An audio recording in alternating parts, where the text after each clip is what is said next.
Good afternoon, dudes. Welcome back to the channel. You're watching Duty's Daggers. My name is Kevin Duty. Please subscribe to the channel if you haven't already, and follow me on Instagram, Duties_Daggers. I would appreciate it mucho, very much. All right, close your eyes and picture this, okay? You wake up in the morning. You smell that certain scent in the air that tells you it's going to be a hot day. You guys know what smell I'm talking about. You wake up, it's already kind of warm even though it's still dark out. You smell that smell. Maybe you looked at the forecast, maybe you didn't, but you can tell it's going to be a hot day. Now, it's your day off, right? You don't have to put on those thick Carhartts. You can put on some shorts if you want to. Let those legs breathe. You know, get some sun on those blinding white legs of yours. I know mine are. Maybe you put on some basketball shorts. You know, that's what I do. Maybe you put on some lightweight sweatpants. You know, maybe you throw on just some regular shorts. Uh, you'll probably want a nice lightweight knife, right? You're not gonna not carry a knife, right? Of course you're gonna carry a knife, but you don't want something really heavy pulling your little pants down, right? Pulling your little basketball shorts down. That wouldn't be good. Show your wiener to everybody? That's not good. What knives would you choose for something like this? Something lightweight, that's for sure. And I have here 1, 2, 3, 4, 5, 6 lightweight knives that will be perfect for if you're wearing basketball shorts or some kind of, or really any scenario where you want a nice lightweight knife.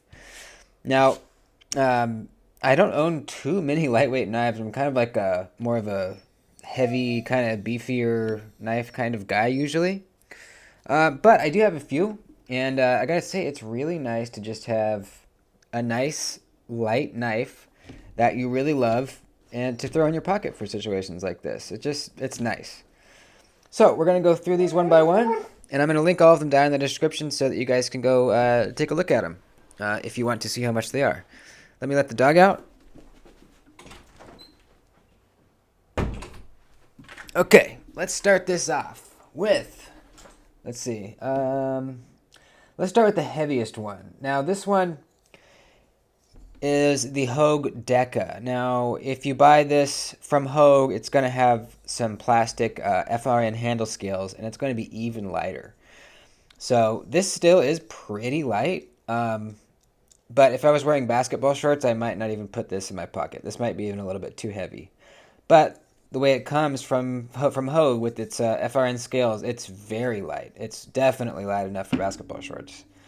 So we can pretend that this one is like that, or if you're wearing maybe some other kind of shorts where a little bit of weight is okay, then this will be perfect, even with its aluminum scales. It's still pretty light. These scales are from OG Goat. Really nice micro milling on the scales. They have a few different patterns to choose from as well. And my buddy Jason has a discount code for OG Goat. I'll put a link for it down in the description. Our pocket clip is inset, but we do have we have kind of like the button-headed screws, but that's okay. The pocket clip works well. There's two blade shapes: this compound ground Warncliffe and also a drop point.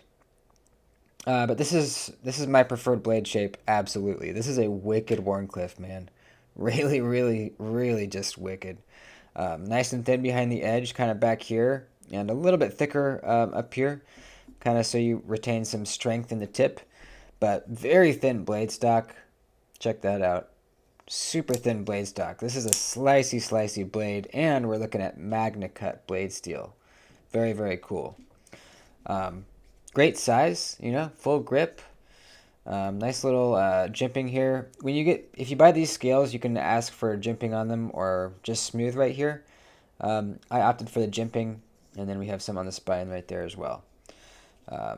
We got a crossbar lock. Pretty snappy for a crossbar lock. You know, sometimes they can be mushy, but this one feels good. Thumb flicking it out. You can reverse flick it. Great knife. Hogue Deca. And they're a very, very good price. A lot of times people compare this to the Benchmade Bug Out, but this is the obvious better choice. You get way better blade steel and a way better price. The Bug Outs now are around 200 bucks, maybe a little bit less. This you can get, I got it on sale for 100, but I think they're like 120, 130. Awesome knife, Hogue Deca.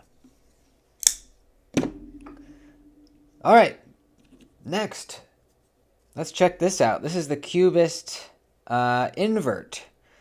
This is from Cubist Blade Works, and it was recently lent to me by Jacob Lundquist, the designer over there and owner of the company. And this is a nice lightweight knife, kind of more in this category where it's pretty light, but not like super duper lightweight. We'll get to some super duper lightweight ones here in a minute. But it is nice and light because it's micarta scales and the liners are inset, and we have a lot of milling on the inside right there. You can kind of see it. This is really nice and lightweight. We have a reverse flicker and a really nice little front flipper. Now the front flipping tab looks like it might not work good because sometimes that is the case with these kind of short little front flipper tabs that kind of barely, I mean, it barely sticks over this surface of the top of the knife right here. But let me tell you something. It is so easy to front flip and you get a lot of leverage. I mean, listen to this. Smack out. I mean, that's slamming out with a lot of force. You can do the over the top deal, the side finger deal. Really nice and smooth. This is going to be a really good priced knife. I'm not sure if it's out yet or not, but keep your eyes open for this because the blade steel is 14C28N. Micarta. If I were to guess, this would be like in the $50 to maybe $60 range, which is awesome. Inset clip, flat-headed screws. Love this clip, by the way. The micarta feels pretty nice. It's not like super duper fuzzy, but it definitely seems like better quality than like Sabbi and some of that really cheaper micarta. So it looks good. Great front flipper, great reverse flicker, really nice and smooth too. Great knife. All right, let's get into some real lightweight stuff. Let's talk about the Spyderco Delica. Probably the knife out of all these knives here I'm about to show you that has the best badass to weight ratio, if that makes any sense. This is going to cut better than any of these knives I have out here. This is the Wharncliffe version, which is just insane, man. It's like having a raptor claw in your pocket. Uber thin blade stock. Full flat grind, thin behind the edge, very aggressive Wharncliffe. And this is the K390 version, so this edge is going to last you forever. This is such a badass knife, man. I really fell in love with it. This was my first experience with the Delica, and I absolutely love it. I have an MXG deep carry clip on it that I just put on. Looks really nice. It's a back lock. Listen to that sound. I can still thumb flick it and reverse flick it. Oh, come on now. Come on, Kev. It's a little harder to reverse flick. I love that sound. Just a wicked knife. It's very lightweight. We have FRN handle scales with this bi-directional patterning for grip. And then we have a flat spot on both sides for the pocket clip to ride on for lefties and righties. 4-position pocket clip, so you can put that wherever you want it. Nice ergonomically, really nice. This is just destruction, this knife. Watch my cut test video for it, and you'll see just how well this thing cuts. I'll put you right there. All right, we're getting progressively lighter here. What's the next lightest one? Let me see. Okay, probably this. This is the Sabbi Baby Banter, and it's wearing these carbon fiber scales from Unlocked Composites. I'll put a link for these down below because you really want these. If you have a Baby Banter, you are going to want these. There is micro milling on top of this really nice carbon fiber. You can see right there. And these are very, very cheap. I think they're only like 40 bucks for these scales, maybe 30. I can't remember, but I'll list them down below. They turn the Baby Banter into a little bit more comfortable knife. You know, the G10 that it comes with isn't contoured. This is contoured.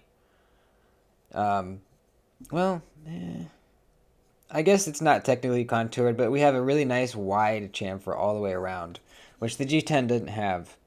So this is even more comfortable now. The Baby Banter is just a really great small knife that feels like a big knife. You know, choked up, I can get a full grip on this thing. Your pointer finger can get all the way to the tip for precision cutting and getting a lot of pressure into the tip. This is the red bladed version, which I think you can get back. I think they're back on Amazon now. I'll link at this one. It'll take you to it if I can find the red one. But I think the red with this black carbon fiber just looks really, really nice. Nitro V blade steel, very thin behind the edge, very slicey. You know, it's the Baby Banter. It's really cool, man. It's a good one. All right, to Moss. The last two are actually slip joints, and this one here is the Real Steel Solas. We have G10. We have a stainless steel pivot and hardware that has been coated with a bronzing. Also the clip has as well. Check this out. Nice snap on the open. We have a very thin blade stock, thin measurement behind the edge, very slicey Wharncliffe blade here. Well, maybe it's a sheep's foot. Yeah, I'm going to call that a sheep's foot because we got a little bit of slight belly in there. But this is kind of a modern slip joint knife that I've really been enjoying. It is super lightweight. This would be an excellent knife to throw in your basketball shorts pocket. I've actually been doing that recently. It's been pretty hot over here, and this has been the knife that I've been putting in my shorts pocket. It's just really good, man. Very thin profile. It's a slip joint with a clip, which is really nice. The walk and tuck is pretty good. We have a 45-degree half stop, which is interesting. Usually slip joints have a 90-degree half stop, something like that. But this one goes up to the 45. Nice pop when you go to the full locked out position. What's cool about it having a 45-degree half stop is you can close it really easy one-handed. You can just push it down, it stops right there, and then move your fingers, close it the rest of the way. We have a long fuller, the full length of the blade here, so you can grab it anywhere you want to pull it out. Yeah, it just looks cool. Pretty decent sharpening choil too. You got a little bit of room in there for sharpening. This thing cuts really well. I did a short recently where I was cutting rope and straps with this thing, and it was blazing through it, man. It really was. Deep carry pocket clip, inset, flat-headed screws, works really good. This knife is really cheap too. I think like $45 around there. And there's also a premium version with titanium scales and a more premium blade steel for only $100, which I've been really considering getting. This is a really cool option for a modern traditional slip joint. It's very lightweight. And lastly, another slip joint, it's definitely the lightest of the bunch. The weird and funky Spyderco Roadie. This is a Spyderco slip joint that's quite small. You have FRN handle scales, and check this little guy out. It is tiny and weird looking. This is made in the Italy Spyderco plant factory. See right there? There is still a hole in the blade. Doesn't serve any purpose. It's just there because it's a Spyderco. It has to have one. But we also have this little dimple on both sides of the blade here. And that's just so you can easily grab it and pull it out right there. Honestly, it's not really needed because there's enough sticking out on this little hump for you to grab it. But I don't know. It's just a weird, quirky little knife. They decided to put a dimple on there. The lock and tack is really not that stiff. In fact, it's pretty light. But that's okay. There is a choke up spot, which is kind of cool because it can't close on your finger. If you were using it and it wanted to close, it can't because your finger's, in that 50-50 choil right there. Blade steel is N690, thin behind the edge. I haven't done a whole lot of slicing with this, but it's more of a little utility cutter. It's actually pretty comfortable to hold it in a pinch grip and then put your pointer finger kind of on this hump. It feels pretty good. This is, I can't remember how much these are. I think like $60 maybe, somewhere around there, maybe less. But definitely a weird little Spyderco that I think if you're into Spyderco, like I am, you should have a Roadie, you know? So that's it, folks. That's some lightweight knives as it's getting hot around town here, around the nation, around the world. Well, not, not around the world, but, well, not even all around the country either. But at least where I live in California, Central Coast, it's getting hot. These are all some great knives for you to carry in your pants that you don't want to show your pee-pee to people. You don't want your pants to fall down. So thanks for watching. I appreciate it. Please like the video before you head out. I would be eternally grateful. And I'll see you in the next one. All right. Later.